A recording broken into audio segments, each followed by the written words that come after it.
Hey everyone, welcome back to Paper Highlighter. Today we're diving into 90 Day Fiancé Season 11 and talking about one couple who's really been rubbing me the wrong way, Chillak and Joan Kruchov. Are they setting themselves up for another season on the show, or should we hope they don't return? Let's break it down.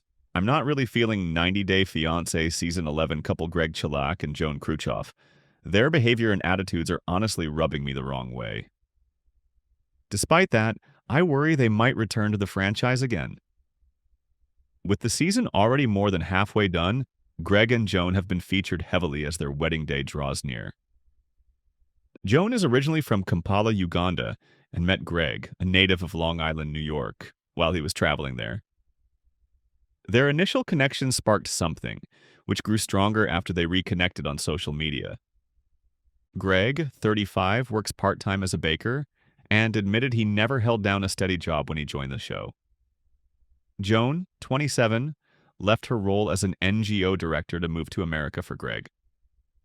Watching them, I've noticed some red flags.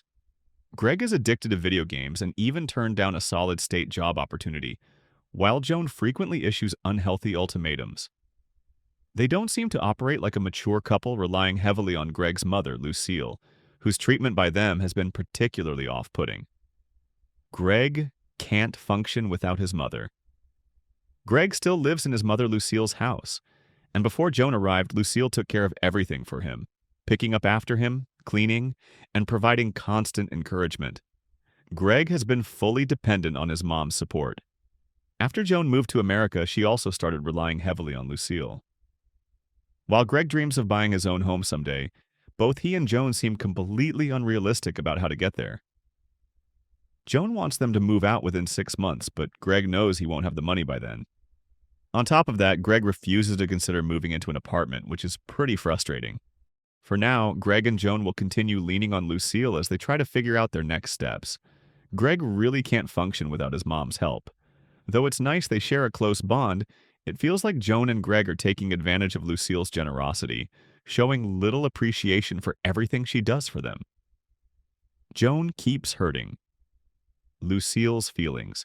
Lucille generously gave Greg and Joan a place to live, only for Joan to turn around and tell Lucille she was spending too much time at home and should go out more. Why would she say something like that? I've been very accommodating to them, so it feels like Joan isn't very appreciative, Lucille said.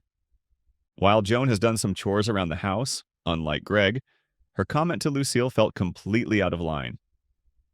Then Joan asked Lucille to drive her to her wedding dress fitting, and Lucille expected to be part of the experience. Instead, Joan didn't want her there and opted for a video call with her own family, which hurt Lucille's feelings deeply. Considering all Lucille has done for Joan, her harsh and dismissive attitude seems unfair. Lucille genuinely wants to be a good mother-in-law, but Joan is making it difficult.